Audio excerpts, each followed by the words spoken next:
Hey, what's up? What's up? Welcome, guys. Welcome to the show. Today we're going to be looking at week six, week six preview. We already did a game of from week six, right? We just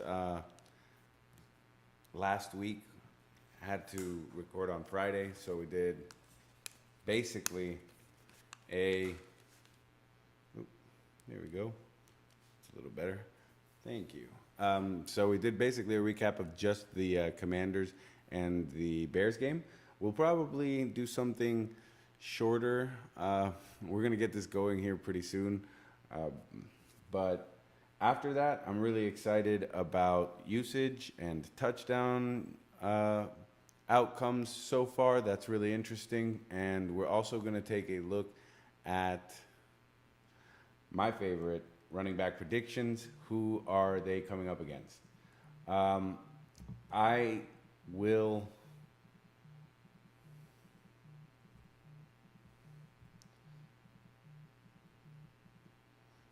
I will basically be going over running back by running back. I've added some new up and coming running backs to the list. I'm really excited to get to speak about them. And I just have some overall upgrades, downgrades, things that we should take note of, things that we should maybe avoid a little, right? um, we will get into this. Let's do this.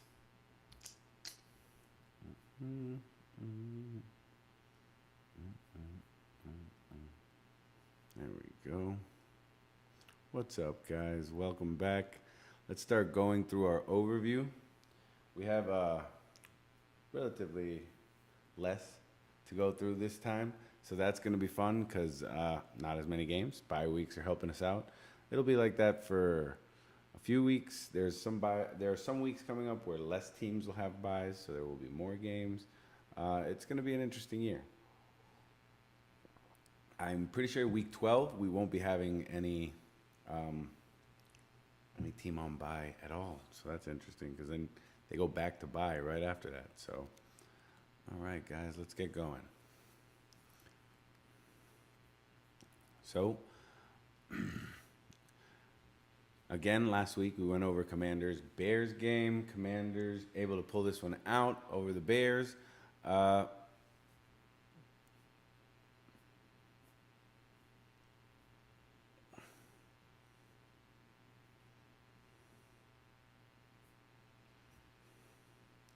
I'm going to go over these quickly. Lamar Jackson, 210 total yards. They lost this game to the Giants.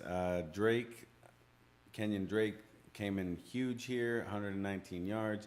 And Mark Andrews, again, another week as the leading receiver in Baltimore. Baltimore loses this one to the Giants, 20-24. Patriots, Zappy looking really good. I can't say anything bad about Zappy. Also, Ramondre Stevenson, somebody that we'll be chatting about later on as well, getting heavily involved actually.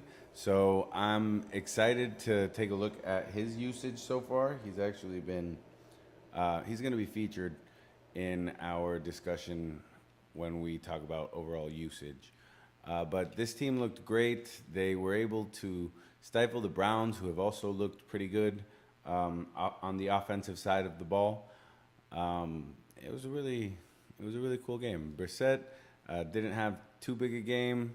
Nick Chubb kind of had a weak fantasy outing for the week, especially compared to what he's been doing. He's been beastly. But this defense has been tough. This defense has not been easy.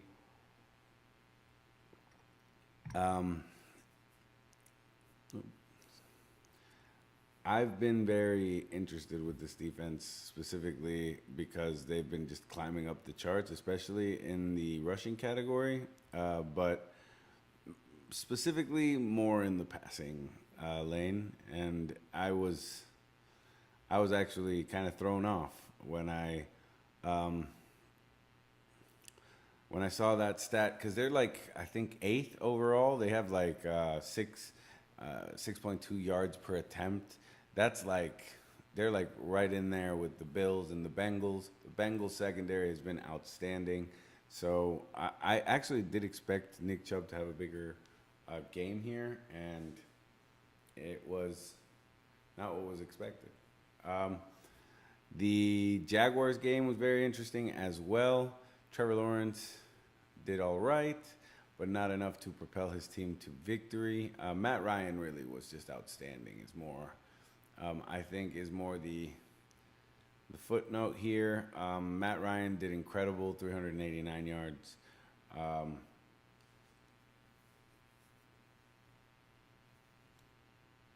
and the Colts take this one. Jets 27, Green Bay Packers 10. This was incredible. Another week where Brees Hall just lights up the stat line. I think we're going to see a lot more of him. He's extremely talented. And overall, they had a really good outing here. They were able to hold off the Green Bay Packers. That defense has looked a lot more competitive than it has in years before. Sauce Gardner is he's looking like it might be a candidate for rookie of the year. So I'm thinking that they're just gonna keep trending upwards, especially because he's young, and they have other playmakers on that defense that they've brought in that I think it's just clicking. And we'll talk about this more. We're going to talk about this in the segment having to do with running backs. We got a lot of running back predictions today that we're going to go over. So I didn't want to spend too much time going over the game results. Vikings, Dolphins. This is probably why I don't want to go over the game results. So the Vikings lost. We played with Skylar Thompson at the beginning here, and then Skylar Thompson came out. Teddy Bridgewater came in, and really did most of the heavy lifting, but he also had interception problems. So overall, I think we did a good job here, but I'm excited to have Tua back, and Vikings take this one 24-16. Bengals, Saints. Joe Burrow goes off. Absolutely incredible. He walked into that stadium wearing Jamar Chase's jersey, right? Jamar Chase's LSU jersey, which is kind of awesome. Jamar Chase exploded, 132 yards. Just an incredible outing for both of them, both for their careers and for. I have a lot of stock invested in the Bengals offense, so for me as well, I'm excited.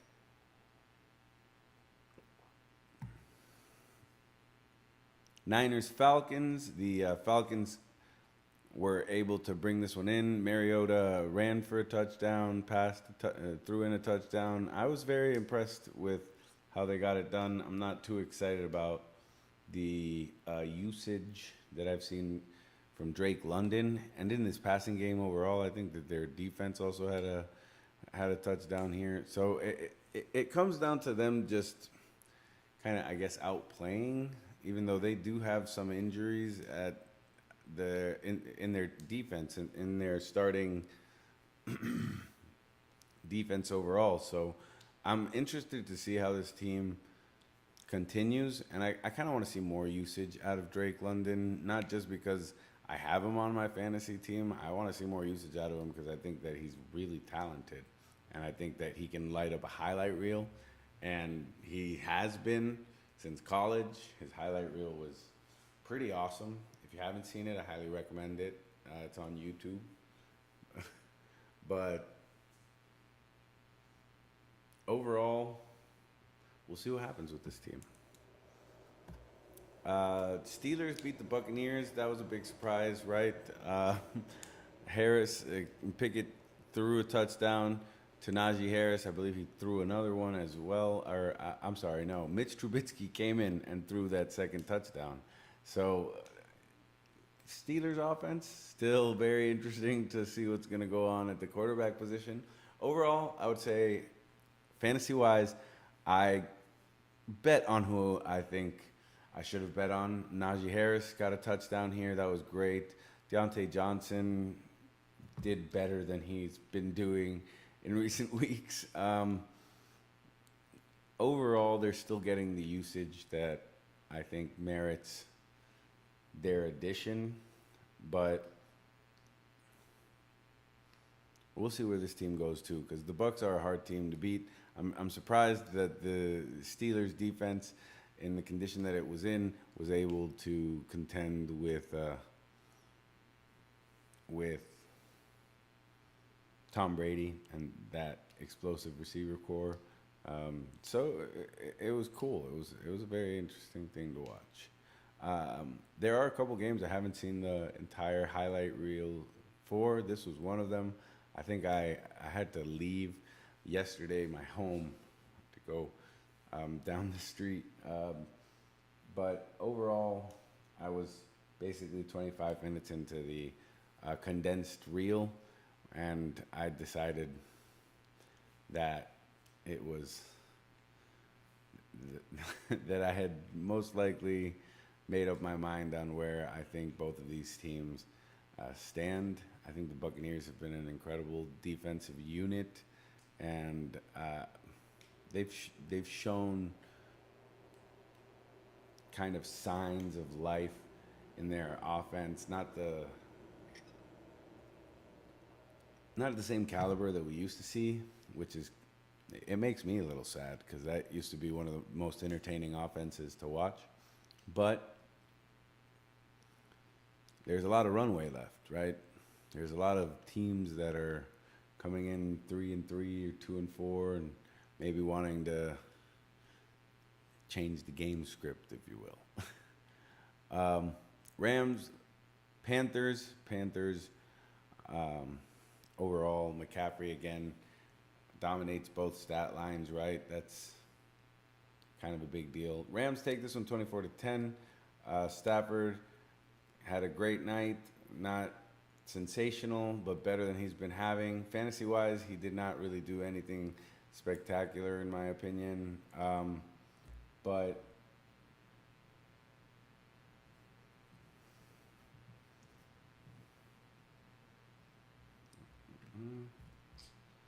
and then I had another point here about Christian McCaffrey, who I just like always love talking about.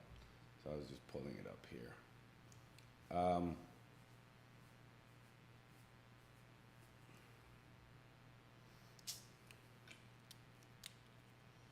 McCaffrey had 7 receptions in this game, which is like now, in my opinion, kind of cementing him as like the lead wide receiver and running back, right? Because he's had these kinds of numbers in 2 of the last 3 games at the receiving end of the game, and you really got to start to think, man, I don't think there's any stopping him, regardless of who they're installing after the loss of Baker Mayfield, right? But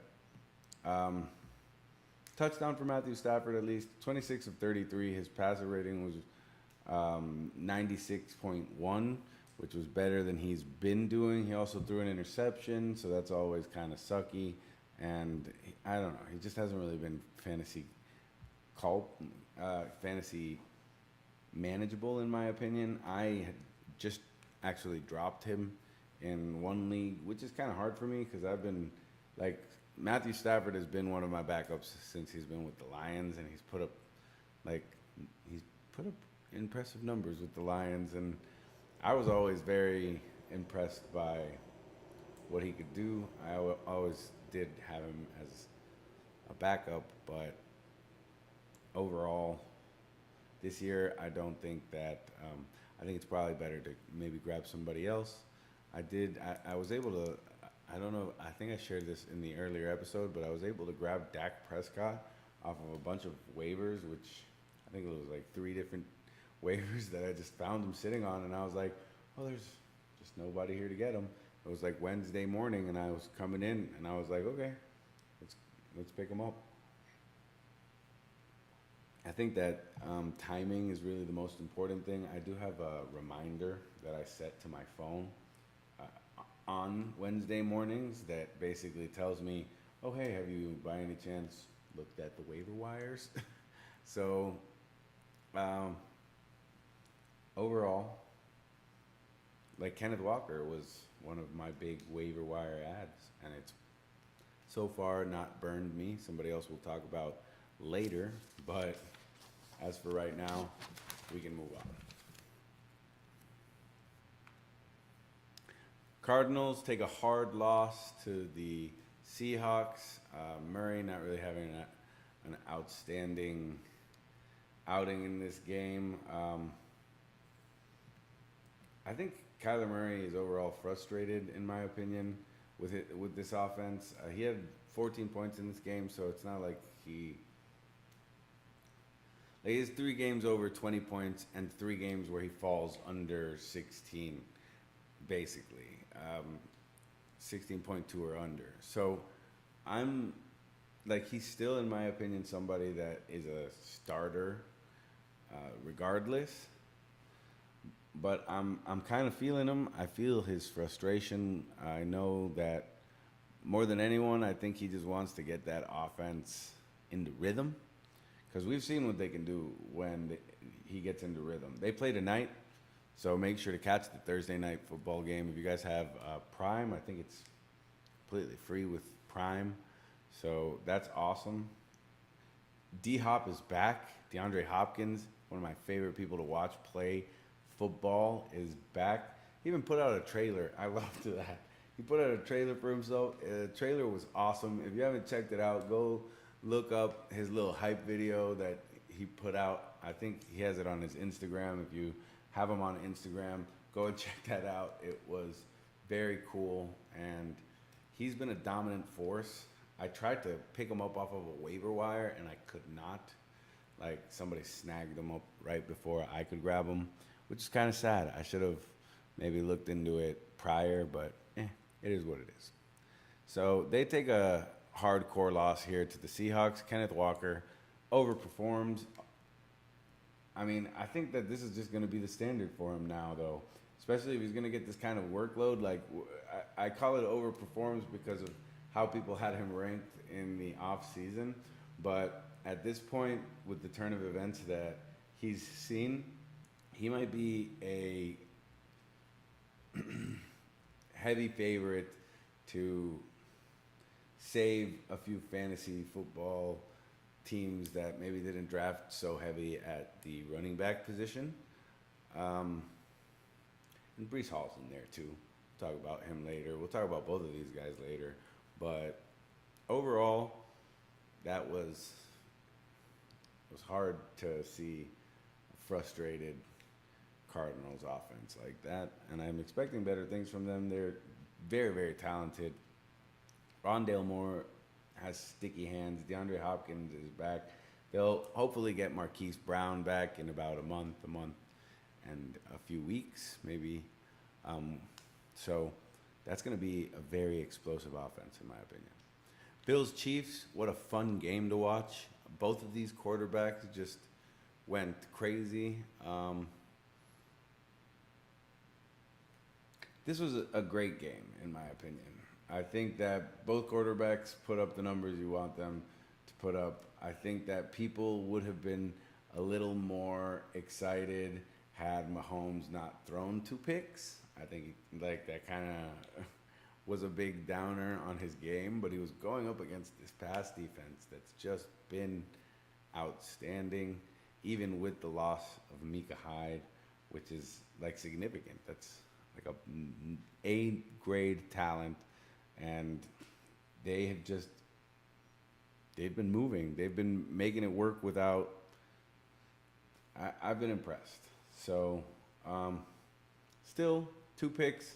He scored you 19 points. It's funny because it's like, oh yeah, Patrick Mahomes threw 2 picks, and you can be like, yeah, but he still did better than Aaron Rodgers, right? Because like Aaron Rodgers is at this point, in my opinion, a fantasy dump. Like I would just dump him into the.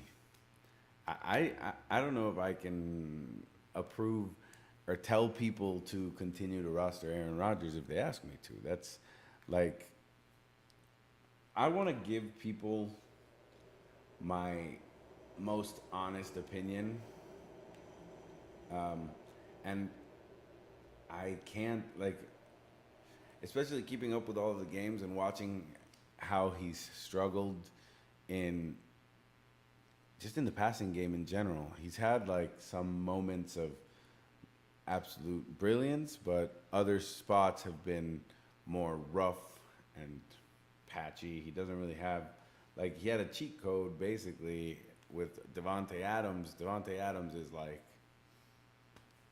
a one of a kind talent. I feel like he's still gonna struggle a little more. I don't think that they're out of contention at all, but it's worth paying attention to. And then the last game we're gonna go over: Cowboys Eagles. The Eagles come out on top. This. If anybody saw this game was amazing. It was so fun to watch. The defense, the Cowboys defense, just went crazy. I feel like the Eagles defense kind of like just was kind of mean to Cooper Rush. Like they went crazy. 3 interceptions, right? Like I think that is insane. Most in the NFL now. After that 3rd interception, I am surmisably impressed by the Eagles' defense thus far. So much so that I think they're on bye this week, and in most of the leagues that I have them in, I think it was all of the leagues I have them in. I did not drop them, and I'm not going to drop them. Don't plan on doing it. I'm probably putting them right back in as my starter in the 3 leagues, because there is one league where I believe I just have them alongside the Bills D, just so somebody else doesn't have an opportunity to score 17 points at will with their defense. So, very, very good defenses. Both of them. The Cowboys have been spectacular too. I picked up the Cowboys defense mainly because I've been following their season game by game. And Micah Parsons is kind of like scary. If I was a quarterback and I was going in to face the Dallas Cowboys in my home arena or in their arena, I would be expecting to see him coming towards me, ready to bring me down. He's explosive. He's very athletic. I think he's a one-of-a-kind talent. There's nothing else I can really say other than I think that's what this game came down to. A battle of the defenses. The Eagles came out on top. They had a more efficient moving offense, in my opinion. Jalen Hurts did all right? 16 points. Didn't do great. But he also wasn't horrible. Like, he gives you one game where he has 16 points or 15 points. All he's had is 24, 27, 33. So all he's been putting up so far have been numbers. Every now and then, of course, he's got a step back. But also there just wasn't a lot of passing here. I feel like they were pressuring him a lot. 155 yards passing so far. We knew that this was going to be a hard defense to come up against, especially for Eagles fans. But here we are, still undefeated. The Broncos and Chargers were coming up on the last game. This was an interesting game, right? Not a crazy amount of stuff happened. Austin Eckler had a really good night. Over what he was projected to score. Maybe not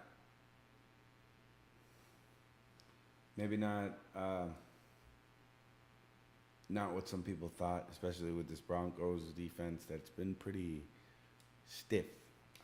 24 points, was able to score a touchdown. Very excited about that. Joshua Palmer saw the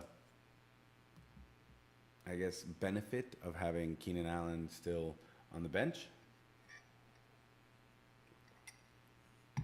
He was at the top of their stat line.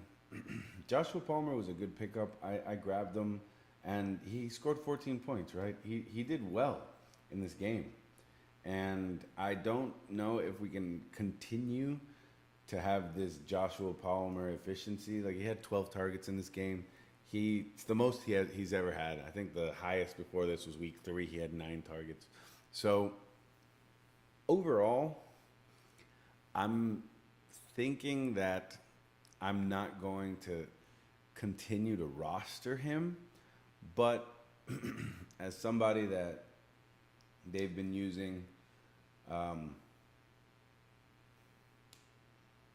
it's worth mentioning. He didn't practice this week, so he might not play going into Sunday. They don't have an early game. The early game tonight is Cardinals Saints, I believe. We'll go over some lineup blocks. I have my cheat sheet ready for you guys next. So I am going to, however, take a quick break, guys. We'll be right back. Stay with me. See you guys soon.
guys, for letting me refill my coffee.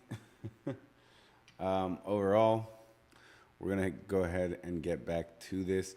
So I have next, we have the cheat sheet. We're going to go over cheat sheets and include our buy. So we're going to take a look at all the players you should be starting. We will include players on the Saints and players from the Cardinals in this particular exercise, mainly because we have to. They play tonight. So if you're watching this live, make sure to adjust live. Go ahead and open your roster if you'd like. And I do have one more important topic about tonight's game that we'll also get to on the cheat sheet because I kept it in the list. All right, so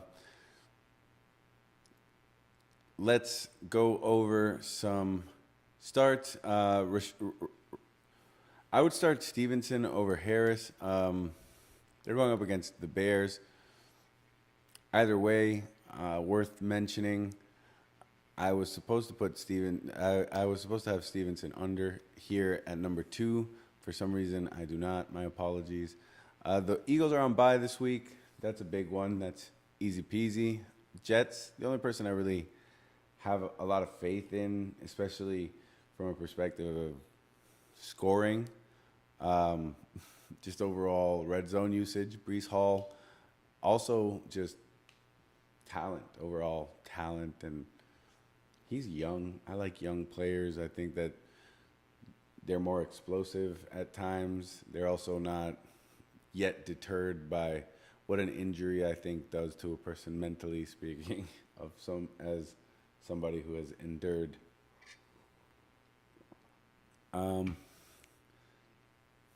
Either way, coming up against the Broncos, we'll talk about this as well. That's a tough defense to be touching on.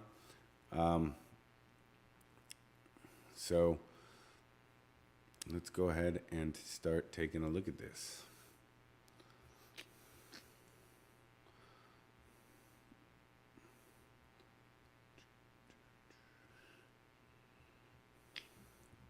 So right over here. All right, guys. So again, Stevenson over Harris. Brees Hall, then here we have Saquon Barkley. Those are the only people I am starting on New York teams overall for a couple of reasons. Maybe pick up Wan'Dale Robinson. He had a big target share.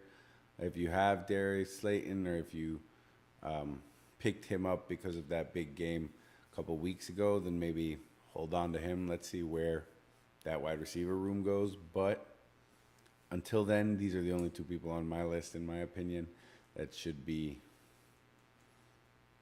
getting attention. On the Cowboys, we have Amon-Ra St. Brown, and we have Swift. I was playing with maybe, should I put Jared Goff in this overall setup? My reasoning for not including him is because we just saw that Eagles line, which is relatively good at what they do, and they had trouble containing Micah Parsons. Now, the Lions have an incredible O-line as well. Going into the year, it was supposed to be one of the top O-lines in the league, let's say that, without going any further. But regardless, I'm kind of here just more betting on Parsons than I am betting against Goff. Montgomery, if he's playing against the Patriots, he's probably an automatic starter for you. It's not like you're not going to start him. It's not like there's a lot of a choice here. Patriots have been very hard against the overall run, and they've been better, I believe, against the pass, and we were discussing that earlier, but they did good things, this defense, last week. So I'm not gonna downgrade or in any way flex Montgomery. He's still a starting running back in my opinion, but it's worth mentioning. I don't know if that defense can have another showing the way that they did, but they are, back home. So the Bengals coming up against the Falcons. I'm interested to see what happens here. Kyle Pitts hasn't gotten nearly the amount of snaps offensively and routes run that people were expecting him to have. And he himself shouldn't need to worry about that. He's an NFL player at an elite level, and we're like playing a game basically based on these guys' life, and it's not really their responsibility to produce for us. It's fun to do, though. I'm not gonna lie, but he has been doing what he has to do for this team, and they got a win last week. And I think that they've been just trying to find a script that they can use to get ahead and to maybe make a push. And Drake London, question mark. Drake London might not be on this list next week. It's kind of sad. I have to start him in a league because I lost Justin Jefferson and Marquise Brown. But just worth saying. McCaffrey, you always start McCaffrey, especially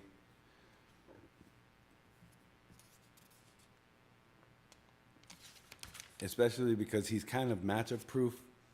Like, it doesn't really matter. I think that he's going to continue to be used the way that he's been used, which is highly, like just extreme levels of both pass catcher usage as well as attempts running the ball. So just start the guy. I wouldn't start DJ Moore. I wouldn't really start anybody else in this offense.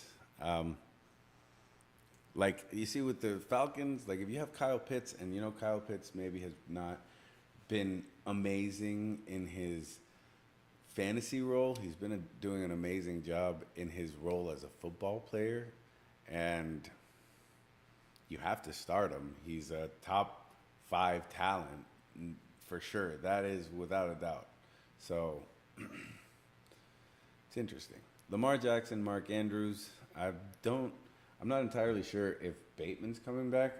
I'm pretty sure I was reading that Bateman was practicing, which is good. I mean, limited in practice on Thursday. That's always a plus. Rashad Bateman comes back. He's that kind of guy for Lamar Jackson, in my opinion. He's kind of that third prong to this attack that makes it kind of deadly. He has not really played since week 5. He will be coming back this week, I believe, against the Browns. And then the Commanders coming up against the Packers. See, these are players that I'm not necessarily like Curtis Samuel, and where he's been. Like now we're in a position where who knows, right? You're definitely starting Robinson Jr. He's gotten a lion's share of that work, even though I don't know if he'll keep it. I'm thinking maybe they go back to splitting the work down the middle and seeing who has more success. But either way, you kind of want to bet on his usage overall.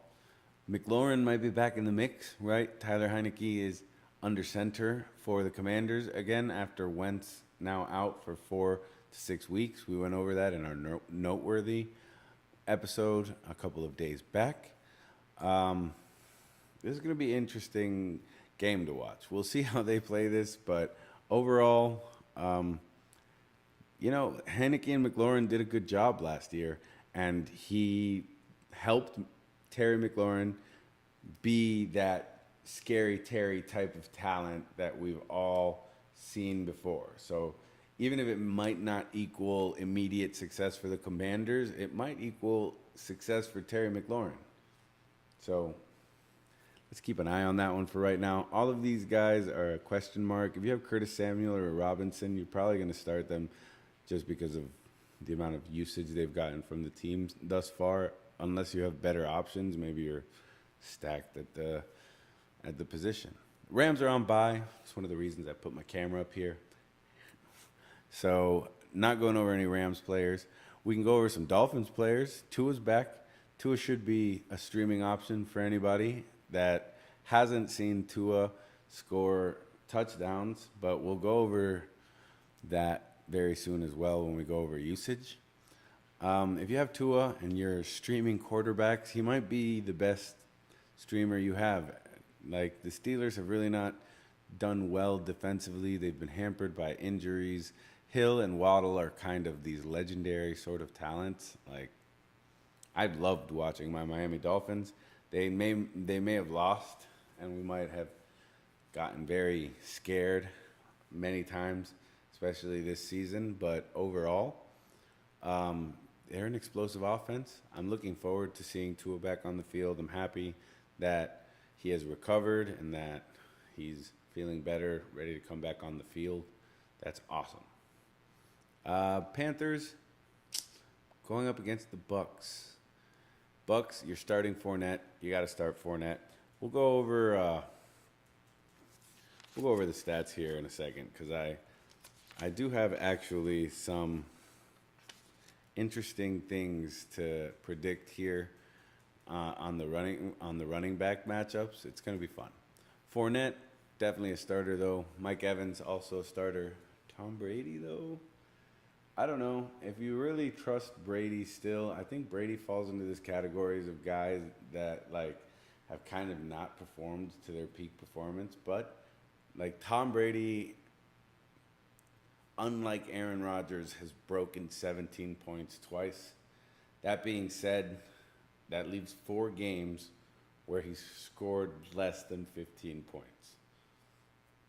So let's see. I know he's the GOAT, but you know, Michael Jordan golfs now. It's like a thing. He's very much still the GOAT, but I'm thinking that we're getting to a point where Tom Brady, maybe it's lack of protection. I don't think so, and he's still been stellar. It's not like he's thrown a lot of picks. He's thrown 1 interception the whole season. He's fumbled twice. He's had big games. He's thrown a touchdown in every single game. There's like a lot of good things here, but there's also maybe a lot of risk, in my opinion. I'm a person that likes to look at things as basically what am I putting on the line here by starting him. And what you're putting on the line is you might have 14 or 15 points, maybe 9 points from your quarterback if things go poorly. So keep that in mind.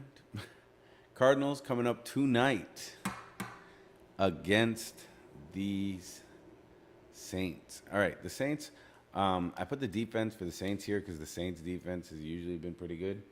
I've heard some concerning reports, in my opinion, about Marshawn Lattimore's injury.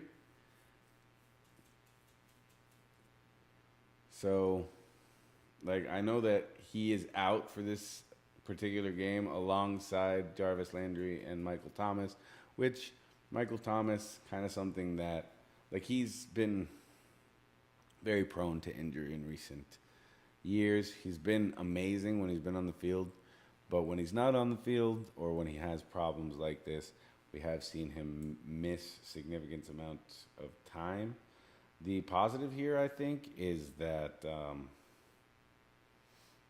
Olave is not.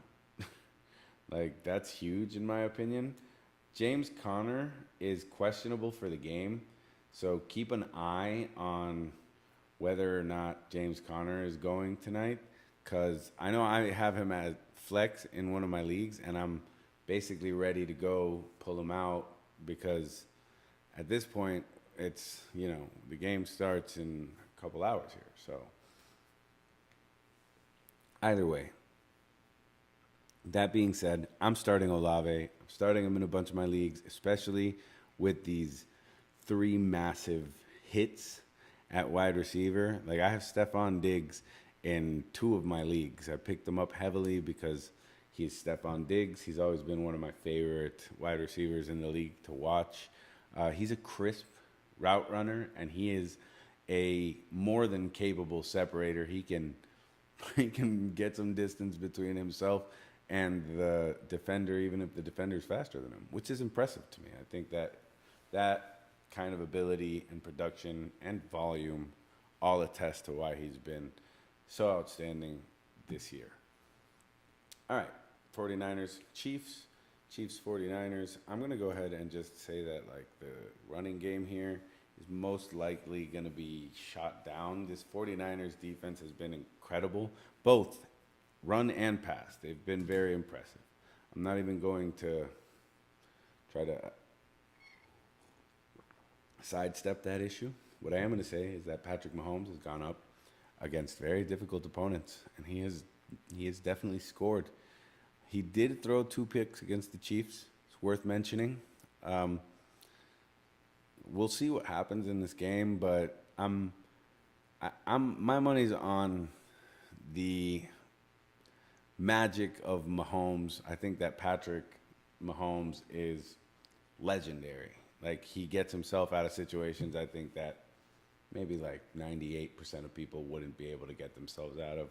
So it's that kind of critical thinking that makes a great quarterback. I think we're going to see him turn up here after a hard loss and show out. Colts going up against the Tennessee Titans. I'm going to start Derrick Henry. Derrick Henry is the only person I'm starting on the Titans. I'm sorry, but I'm not really sorry. It's just how it is.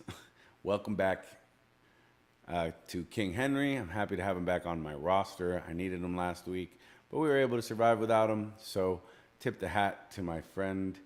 I've actually never met him before, but anybody that helps me beat my friends is my friend. So happy to be able to have a winning week because I just went through 2 very hard losing weeks before that. We were losing 5 or 6 games out of the 8. This is kind of a nice turnaround, though. So it's going to be good. It's going to be a good season, I think. Lions, CeeDee Lamb. I would start the defense here. Dak Prescott's back. Also a streamer, if not a starter. He might just be an all-out starter, especially when he's in. And if he's got Dalton Schultz back, then you're looking at a potent offense. Because Dalton Schultz was also has not played, I believe, has not played, right? Oh, look at that. I believe I just got some news about James Conner.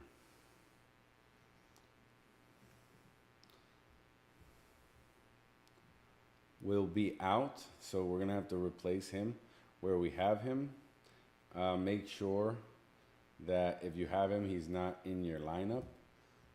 Everybody, it's a good thing that we caught this. We can kind of make moves to get around it. I don't have him in my lineup in one team. On another team, though, I do have him at my flex position. It's a team where I have been basically very thin at the flex. I'm going to have to, just as an example, I'm going to have to play Travis Etienne this week, who has seen an uptick in usage over Robinson, right? Which is great. I'm hoping that he gets another game where he has like 5 targets. That would be great. That's what you're hoping for.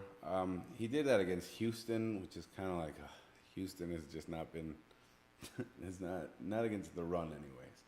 But he is at least healthy.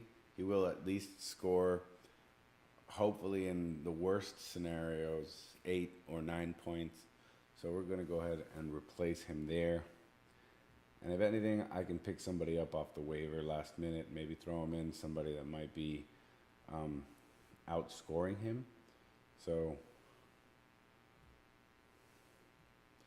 that's actually what we're going to do right now. We're going to go ahead and take a look. There we go. That's solid. You love to see that, don't you?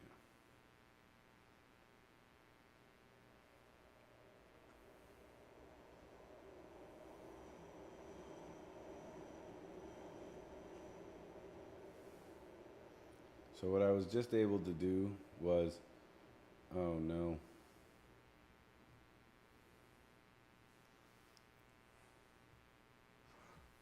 Well, just forget that. Yes, I was able to quickly make a roster change, put in Travis Etienne, who is slated to have 10 points. He's probably not going to have a great game. He had a couple of large stat lines, double digit points in the last two games. If he can keep that production up, I'm looking at a good week, hopefully.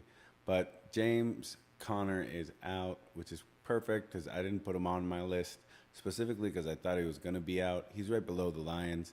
I'm sorry, the Cowboys. We can talk about both of them, actually. The defense, in my opinion, for the Cowboys are a start.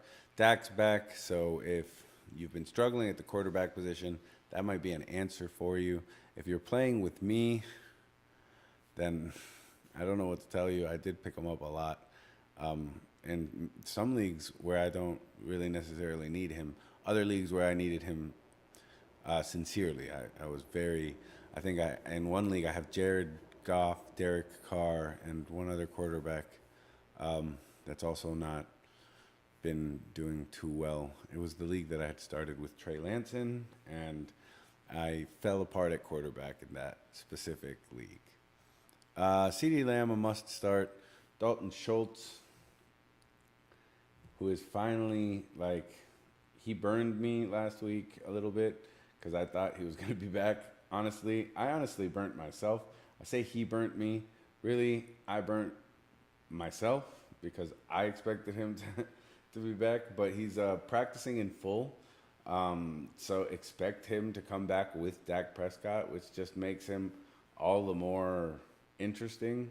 He is coming back off of an injury. We'll see how that affects his overall performance in the game. Kyler Murray, a must start. If you have him, he is 6th overall at the position, I'm pretty sure. DeAndre Hopkins, I would start him. That's that kind of like game-changing talent that now we have Zach Ertz, who's been spectacular, and that third prong. He was recently doing it with Marquise Brown. Marquise Brown now out with a foot injury. We hope he recovers and he gets better soon. I'd love to see all three of these weapons on the field at the same time. That would just be explosive in my opinion. So looking forward to that. So bye week for the Vikings. Kirk, the only starter in my opinion worth talking about with Jacksonville coming up against the Giants. The Giants have done really well on defense. I don't know if it's kind of like maybe they haven't been going up against the most potent receiver cores. If that's the case, I think Christian Kirk is a talented receiver, talented enough to put up a good. Of course, he's more of a flex consideration than a wide receiver too. So keep that in mind. If you do have someone better that you can play at your flex, like I sat Kirk in 2 or 3 of the leagues that I drafted him in for Kenneth Walker. So again, things are more situational than they are, in my opinion.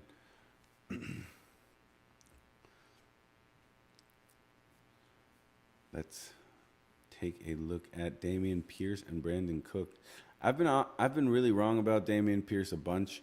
He's looking at a plus matchup here, I think, against the Raiders. We're going to go ahead and just upgrade him. He'll be my first upgrade of this chat because he's just been incredible, and they've been using him a lot. I've been very, very, we'll go over usage, and you guys will see what I'm talking about, but I've been surprised because I was somebody that was less optimistic than I should have been, and I was very wrong. Of course, he's very talented. He's very explosive. That's awesome. So these two are basically the only ones I would trust as a must start in Houston. I'm not really starting anybody else on that team with confidence. But Seahawks, Justin Herbert, Austin Eckler, who I put a C in his name. There's no C in his name. Keenan Allen is back. That's awesome. He's at least practicing, right? He's practicing in a limited fashion. He is looking like he's about to return, which is also a reason why we had that discussion about Josh Palmer. He's still questionable, but he was limited at practice on Wednesday. Just to see him out in practice, even in a limited capacity, is a sign of an upward trend, in my opinion. So definitely one to watch. He's been out since like week 1, so it'd be great to have him back. Mike Williams, would that affect him positively, negatively? We don't know, because I feel like with Keenan Allen and Mike Williams, that's really what creates the Mike Williams effect of the, like, one game I have 25 points, and then 2 games I have 4 points, and then another game I have 30 points, which is Mike Williams. But if he gets that volume, he is that kind of talent that could, as he's shown us, put up numbers week in and week out. So it'll be interesting to see how they come back and distribute things here, because Mike Williams has been generally really good this week. He's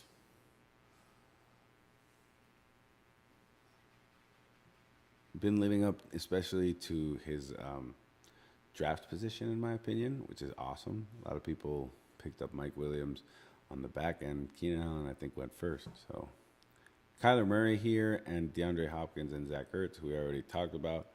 The 49ers coming up against the Chiefs. This will be interesting. The defense for the 49ers is a must start here, I think, even against the Chiefs. They have been really spectacular, and Mahomes got picked off twice last week, right? I'm not necessarily certain if people trust the 49ers defense enough to start them against Patrick Mahomes, but they are ranked second overall at the position. They're top 6 in both pass and rush defense, and they basically just dominated. Like, they've been very, very good. They are going up against a very intense opponent. So if you do want to sit them, there are a couple of streamers that you could pick up off the waiver wire that maybe would have better matchups, but it's not somebody that you're going to be starting with confidence. Like the Dolphins defense, who has, more or less suffered and given up a couple of negative outings this year. It's kind of a gamble. You could have a good outing and have a 19-point game, or you could have a bad outing and have a negative 8-point game. The Bengals are rostered in like 44% of ESPN leagues, I believe. They've been pretty decent. They haven't had a negative outing yet.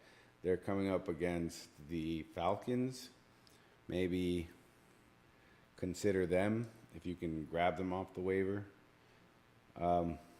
But overall, I would feel comfortable. If I were in that position and I had trusted the 49ers defense to be my rock solid number 1 defense because of the repertoire that they have an incredible list of talent on that team defensively, then I would play them this week too, right? Like, why not? If you don't have that kind of faith in them, I know ESPN is having problem ranking them because they have them basically scoring 3 points, and they have other teams like the Dolphins and the Bengals and other teams basically scoring double that. So if it doesn't make you feel comfortable, have them coming up against the Chiefs, put them on your bench. Drop somebody that you haven't utilized. Everybody has that one guy on their roster that you're saying, I'm picking him up. These are high hope dreams. I usually pick 2 or 3. If he hits, then he hits. If he doesn't, then I need to drop him. That's how you do it. So overall, George Kittle seeing improved share of the offensive snaps. That's great. Let's keep him in against the Chiefs. Debo Samuel is Debo.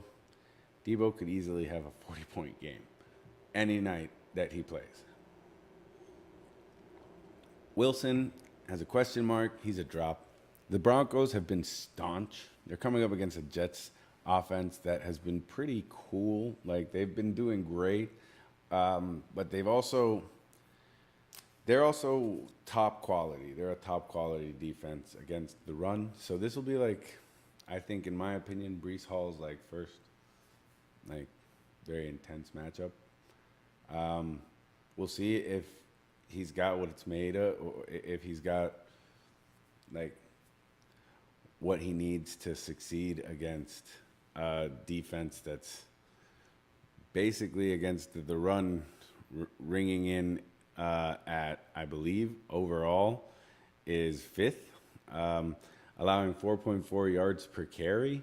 They've allowed 3 touchdowns so far. It's the second lowest, tied with like the Commanders and the Chiefs and the Bucks. So other defensive units that have been historically good against the run, touchdown-wise anyways. So we'll go over this a little more in our look at matchups next, but let's get through this cheat sheet. We're going on to the Seahawks. Must starts here. Smith is projected to have 19 points. It's crazy, but he has this incredible connection with Metcalf and Lockett. I'm starting this entire offense if I have any piece of them, especially against the Chargers. Kenneth Walker especially. The Chargers specifically, I have this stat right here. The Chargers specifically are the worst team up against the run overall when it comes to yards per carry. They're allowing 5.6 yards per carry. They haven't allowed a lot of touchdowns comparatively. I believe they've only allowed 5 touchdowns throughout the entire season, which, when you put it into perspective, the Browns have allowed 11. Jets have allowed 7. There are people that have not been as good on the goal line. My Miami Dolphins, 8 rushing touchdowns allowed so far. Even though they've been relatively good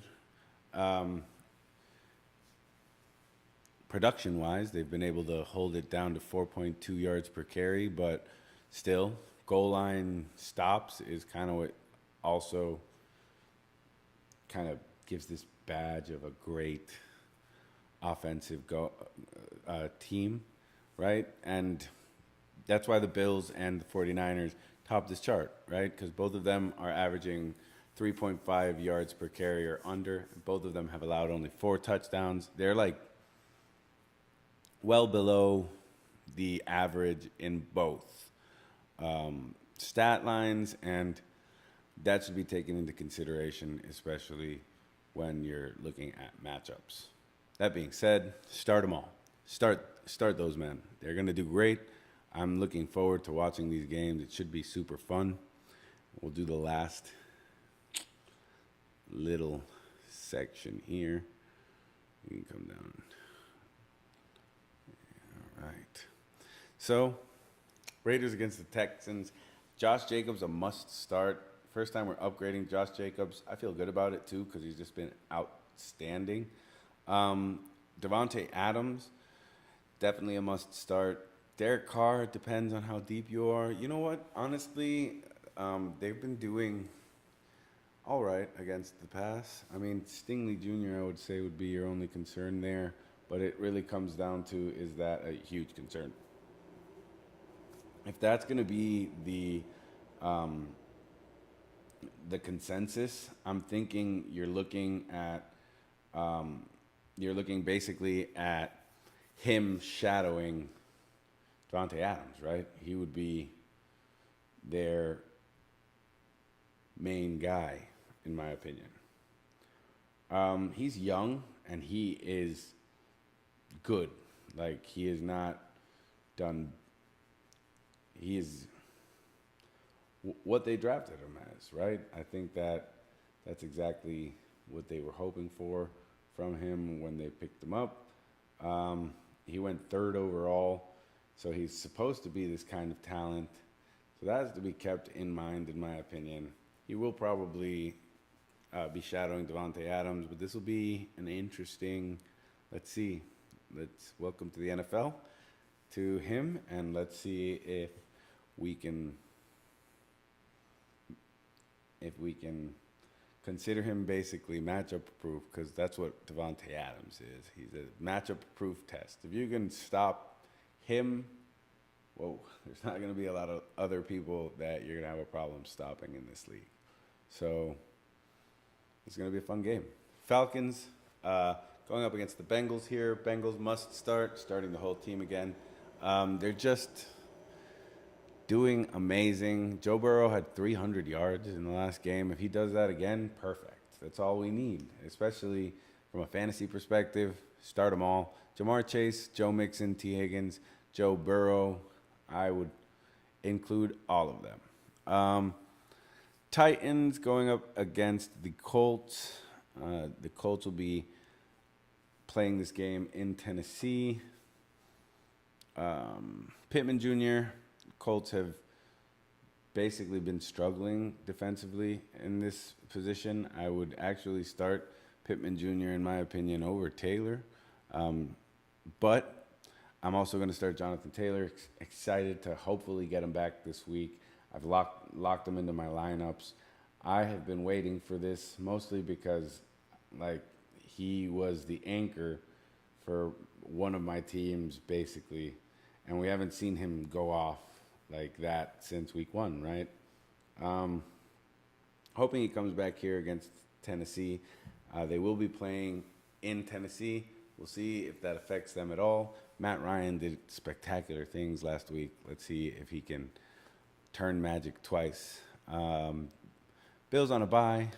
Najee Harris and Deontay Johnson both getting an upgrade against the Dolphins, mostly because I just said it. The Dolphins have allowed a lot of rushing touchdowns. That being said, we can move off of this one quickly. We did a lot of talking about this with the Dolphins already because I just love talking about the Dolphins. Aaron Jones and Aaron Rodgers. Should you start Aaron Rodgers? I think you could start someone better. I'm going to take Aaron Rodgers off of this list. We'll see how he performs this week, but this will probably be the last week we'll have Aaron Rodgers on this list, and we'll be talking about him as a fantasy option.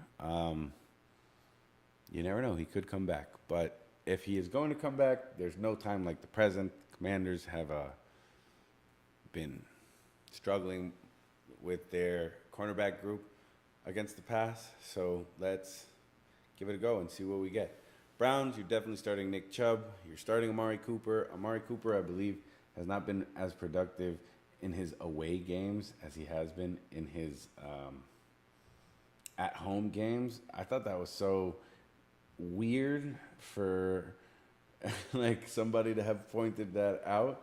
And it's really funny because he has struggled in his away games. Let's see if that's a thing, right? Because this one's at Baltimore. So Amari Cooper will be going into Baltimore. I'm sure you're most likely starting him out of the 6 games that they played. 4 of the games he's had double-digit numbers. There's no reason not to start him, and he seems like the number one option. Him and Njoku, right? They've been kind of that perfect two-pronged weapon system in the past game. Tie that to a running back like Nick Chubb, and they've looked decent, the Browns. So that's all we have to say about the cheat sheet. We're going to go ahead and do usage, and then after that, we'll take a little small break, and we'll go into the actual running back segment that I've been just dying to talk about. Overall, touchdowns and usage, important thing to look at. We're going to look at our TD leaders here first. I want everybody to, I think that Jalen Hurts has 6 touchdowns passing. He's not on this list because I did the top 15. The top 15 includes 4 people in the 8 touchdown club, 4 people in the 9 touchdown club, and then 2 people with 10 touchdowns, then 11, 12, 13, and 2 quarterbacks topping the list at 17. You can see it clearly here. Obviously, Josh Allen and Patrick Mahomes lead these categories. Lamar Jackson, not that far behind, but still relatively far behind with 13. Lamar Jackson has added touchdowns with his feet, as has Jalen Hurts. Like Jalen Hurts, between his rushing touchdowns, he's one of the top. He's one of the touchdown leaders in the rushing category. He comes in at second. So it's kind of interesting, this specific graphic. TD leaders in reception. I just wanted to point out Aaron Rodgers and Tom Brady both are like on the bottom rung of this. Tom Brady is overall number 10. He's in that like 9 touchdown club with Geno Smith and Trevor Lawrence and Kirk Cousins. And Derek Carr has 8 touchdowns, and he's alongside Tua, who's been injured for 2 games, and Derek Carr and Matt Ryan, who just went off with 3 touchdowns in the last game, and it was very impressive. That being said, let's move on to our touchdown leaders in receptions.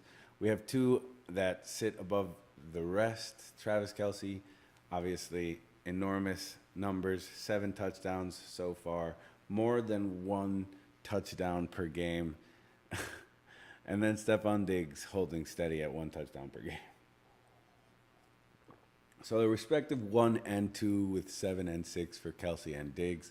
Mark Andrews and Devontae Adams not close behind. And then a lot of people in this like 4 touchdown club that have basically just scored 4 touchdowns so far. Jamar Chase being one of them, Cooper Kupp being one of them, Gabriel Davis being one of them, Jahan Dotson still on this list. So, and then you have the 3 touchdown club, and these are Amon-Ra St. Brown, who has been injured, so of course, Jalen Waddle, Marquise Brown, who will now no longer be scoring touchdowns. My thing that I thought was interesting here was Leonard Fournette is number 13th on this list. He's receiving touchdown-wise. He's caught 3 receiving touchdowns. I thought that was worth mentioning. That's a very interesting stat. Either way, it's important to look at touchdowns. I think it's more important to look at usage. So although I do love checking this out with you guys, and we're going to go ahead and take a look at the rushers right now, I think the next slide specifically is much more important.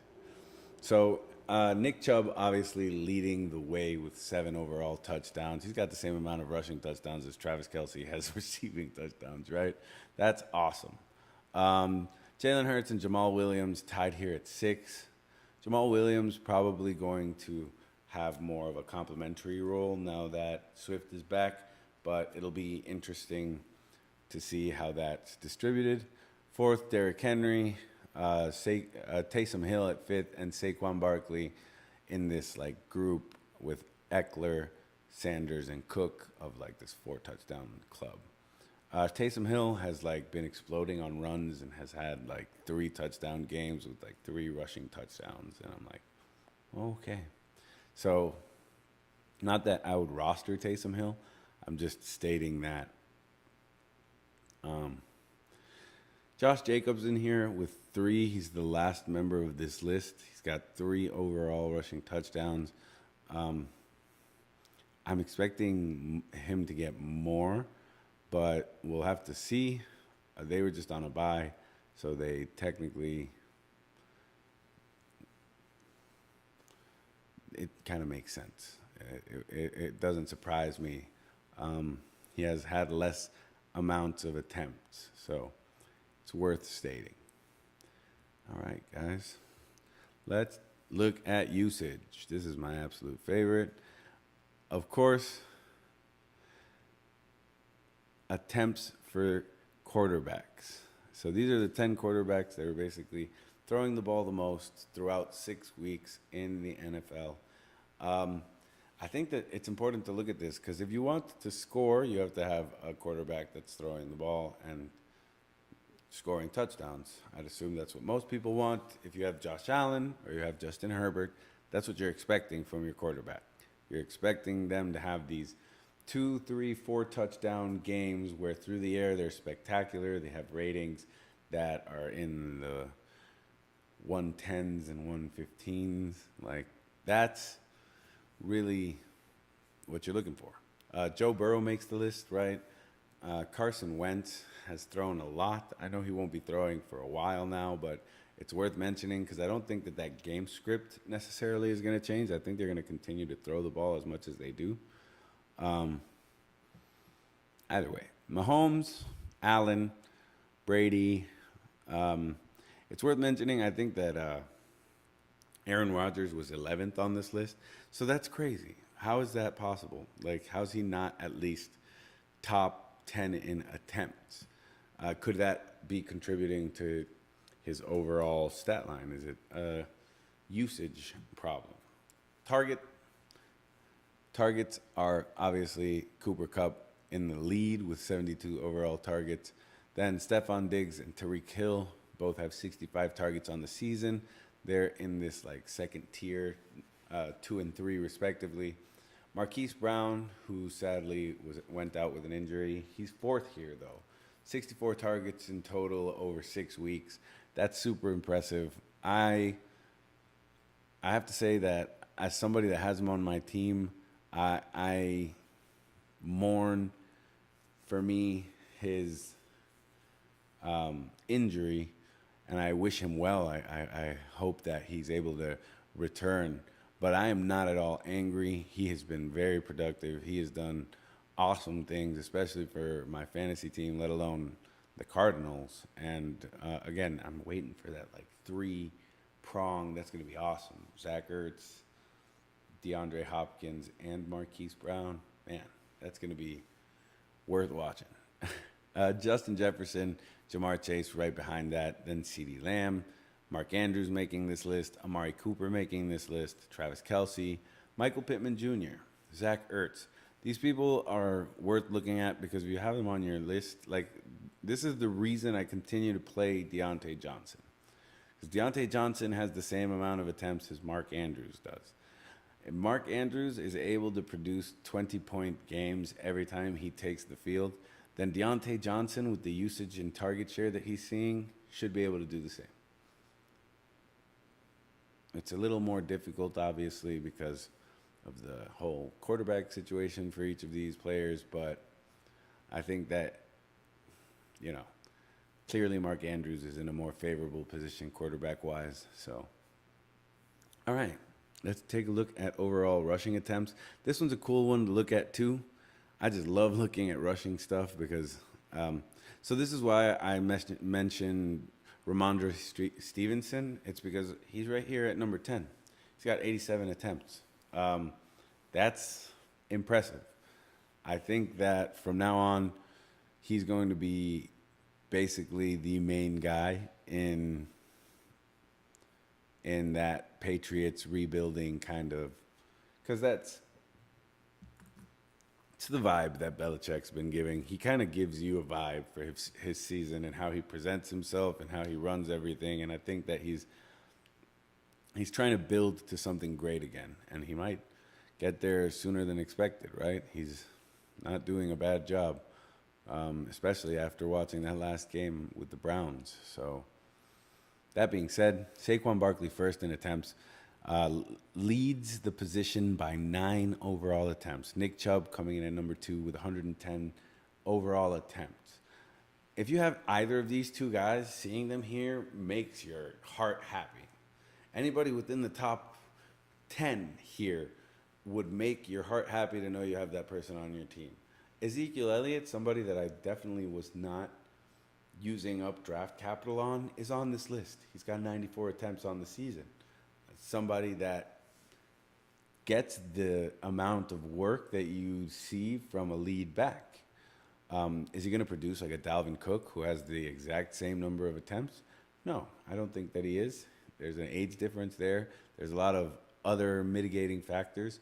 Ezekiel Elliott was my main guy in 2019, but I'm not like times change, talents change. As younger talent comes into the NBA, into the NFL, it becomes more and more difficult for talent that's aging to keep up. And on top of that, you're dealing with aging. So it's like very difficult, in my opinion. That being said, Najee Harris still on this list, actually up from last week from 15 to 13. Jonathan Taylor going down on this list because of his lack of games. I'm sure if he was being used, he'd be up near the top. But thus far, Joe Mixon, Derrick Henry, Miles Sanders, Nick Chubb, all of them, why not just plug them in? And you know that they're going to be used. They're going to be used highly, and they're going to be used a lot.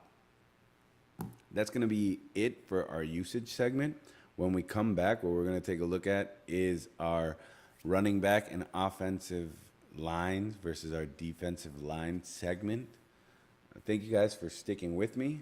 We'll be right back, and when we come back, we'll talk about all of these fun notes that I've been taking throughout the course of the day and some stuff about game tape, some matchups that are worth looking at. See you guys soon.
What's up, guys? Welcome back. Welcome back. Right, let's get going. Let's do this quick. Make this segment fast. I am going to go over some of our matchups from last week first. Let's go ahead and take a look at them. Places I was right, places I was wrong. Clyde Edward-Helaire kind of slumped. Melvin Gordon kind of slumped. Big games for Christian McCaffrey, big games for Alvin Kamara and Derrick Henry. I picked up Kenneth Walker everywhere, so even though we really didn't talk about him that much, I did include him. Plays I was wrong. I was wrong about Josh Jacobs, very wrong about Najee Harris and Joe Mixon. Thought that they would do worse than they did this week, predicted them to go under here. Nick Chubb, right? I expected a huge game from Nick Chubb, super wrong there. Aaron Jones, also very wrong last week. Love looking at where I'm wrong because now we're about to go through it and do it all over again. So let's hop right into this. You guys can see what I'm looking at. All right. So basically what we have is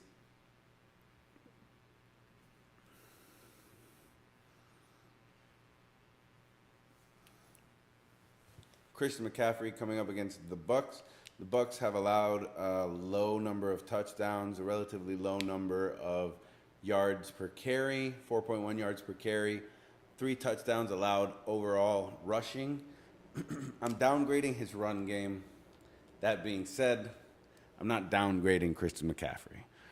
I'm going to say Christian McCaffrey is going to perform at his floor to mid way mark because I'm expecting. Here, let's take a look at this. We can go ahead and close this out really quick. All right.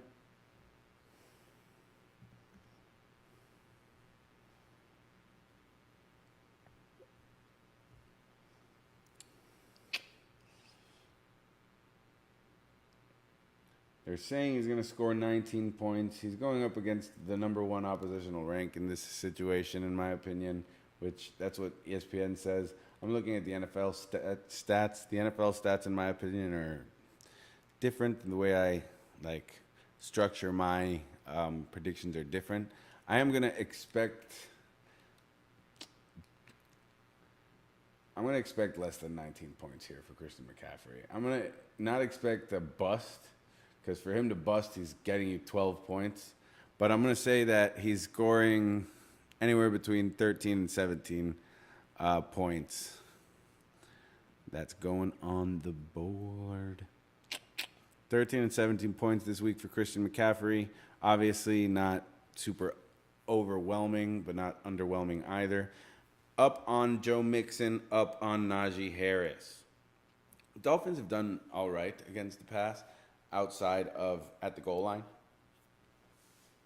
They've allowed a high number of touchdowns.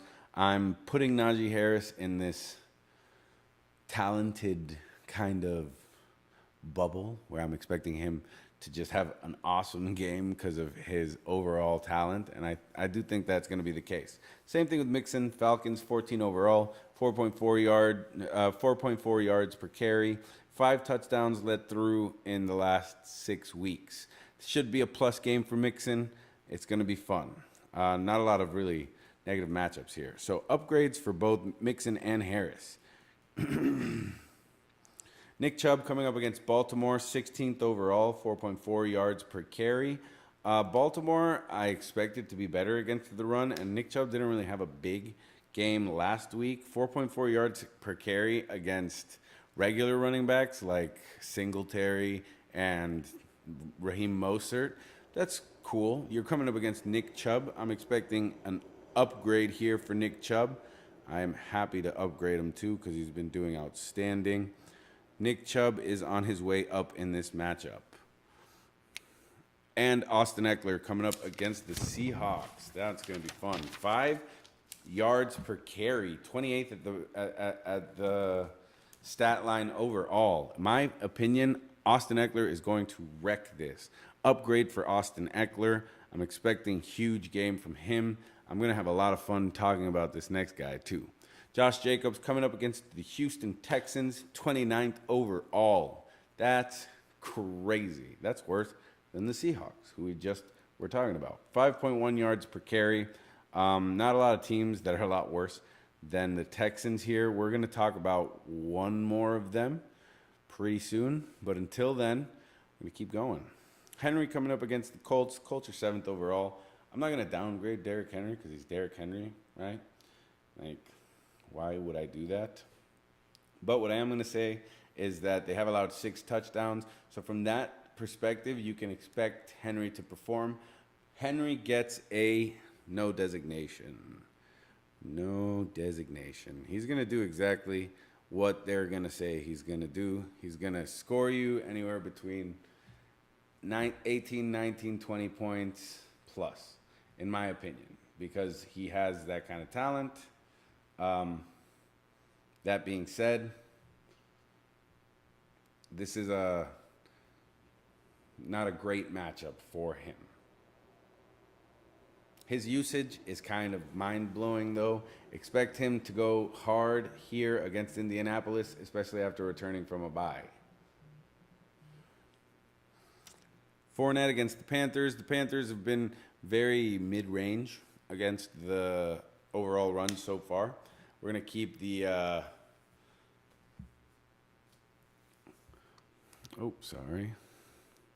Sorry, I was looking at the wrong detail list. My apologies. The Panthers have done all right against the run. They've done kind of what the Dolphins have. and very similar in touchdowns as well. 4.2 yards overall against opponents. We're going to give Fournette a downgrade, though. Actually, you know what? We're going to give Fournette an upgrade. I was going to downgrade him, but it just don't feel right, especially now with these matchups. I felt like there was too many, you know? It is what it is. Next, Kamara against the Cardinals. The Cardinals have done all right against the run. It's funny because these three teams are, like, in my opinion, one behind the other. So, like, all of them are letting through 4.2 or 4.3 yards per carry, which is fine. My problem here is the amount of touchdowns they let in. Both of these teams have all three of these teams, have all let in more than these three teams being Najee Harris's Dolphins, the Panthers, and the Arizona Cardinals have all let in more than 6 touchdowns throughout 6 weeks. The Cardinals have 6, Panthers have 7, Dolphins have 8. These are plus matchups. This is exactly why I'm saying Derrick Henry is going to basically not have a designation. It's because, like, 6 touchdowns let through. It's a touchdown a game, basically. Now you're going up against the Derrick Henry, which is a big deal.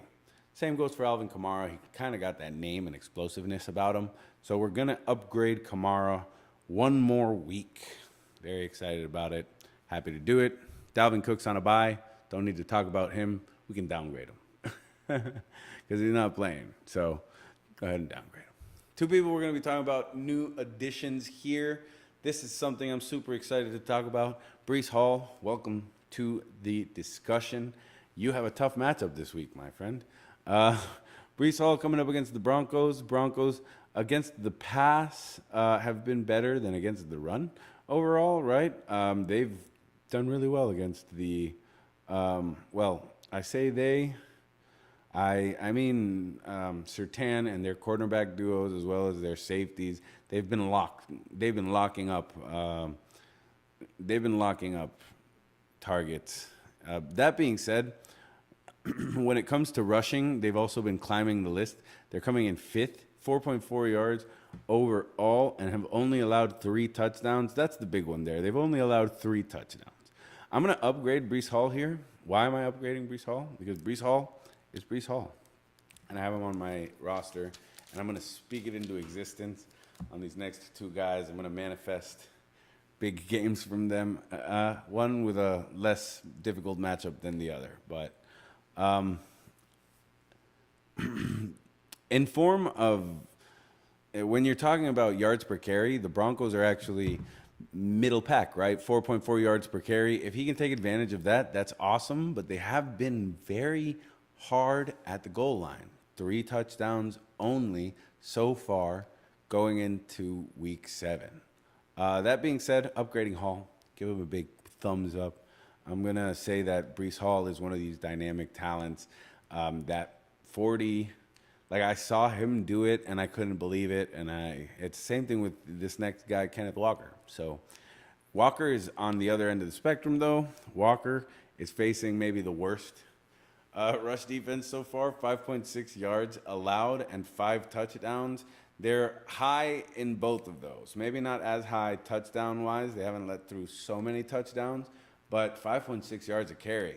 I mean, this Seattle offense is coming in here, and they're both like, this is exactly what we were just talking about with Eckler. Eckler is in a situation where he's coming up against Seattle. Seattle's 28th. Well, Kenneth Walker is in the same situation. He's coming up against the Chargers. The Chargers are 32nd overall in my rankings against the run. Big games for Hall, big games for Kenneth Walker, giving them upgrades. We'll see what we get right next week. That being said, that's all the time I have. We don't have a lot of time before kickoff, guys, so enjoy Thursday Night Football. Thank you guys so much for signing on. Follow us, subscribe, Fantasy Fact. Follow my Twitter if you guys want, at Fantasy Factuals. I usually tweet injury updates and little mini blurbs and advice about lineups and stuff. And also, if you'd like to email me any inquiries or if you just want to chat while we're doing the show, feel free. I am here. I do have a live chat available for any live audience. If not, if you want to reach me elsewhere, fantasyfactuals@gmail.com. Let me know what you guys think, or if you guys want me to talk about anybody specific.